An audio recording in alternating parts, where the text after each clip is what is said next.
રાજકોટ મુંબઈ વચ્ચેની ઇન્ડિગોની ફ્લાઇટ રદ કરી દેવામાં આવે છે। હાલ આ મહત્વના સમાચાર સામે આવ્યા છે, જ્યાં ઇન્ડિગોની ફ્લાઇટ રદ થઈ છે।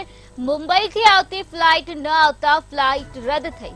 ક્રિકેટર રવિન્દ્ર જાડેજા તેની પત્ની રીવાબા જાડેજા રજડી પડ્યા, તો સાંસદ રાજેશ ચુડાસમા સહિતના મુસાફરો રજડી પડ્યા હોવાની વિગતો હાલ સામે આવે છે। મુસાફરોને હેરાન પરેશાન થવાનો વારો આવ્યો છે, કારણ કે ઇન્ડિગોની ફ્લાઇટ રદ કરી દેવામાં આવે છે। રાજકોટથી મુંબઈ વચ્ચે જે ઇન્ડિગો ફ્લાઇટ આવતી હતી તેને અત્યારે રદ કરવામાં આવી, જેના કારણે મુસાફરો અત્યારે રજડી પડ્યા છે।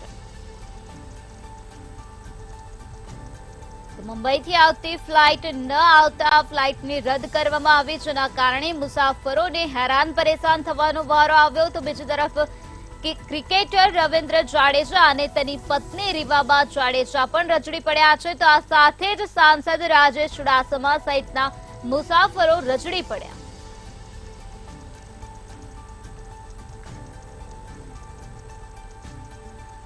રાજકોટ અને મુંબઈ વચ્ચેની જે ઇન્ડિગો ફ્લાઇટ હતી તેને રદ કરી દેવામાં આવી, જેના કારણે મુસાફરોને હાલાકી ભોગવવી પડી છે। મુંબઈથી આવતી ફ્લાઇટ ન આવવાના કારણે ફ્લાઇટને રદ કરવાનો નિર્ણય લેવામાં આવ્યો। તો આ સાથે ક્રિકેટર રવિન્દ્ર જાડેજા અને તેની પત્ની રીવાબા જાડેજા રજડી પડ્યા છે। તો બીજી તરફ સાંસદને પણ હેરાન પરેશાન થવાનો વારો આવ્યો છે। સાંસદ રાજેશ ચુડાસમા પણ રજડી પડ્યા છે, તેમજ અન્ય મુસાફરોને પણ હાલાકી ભોગવવી પડી છે, કારણ કે આ ઇન્ડિગોની ફ્લાઇટ રદ કરી દેવામાં આવી છે।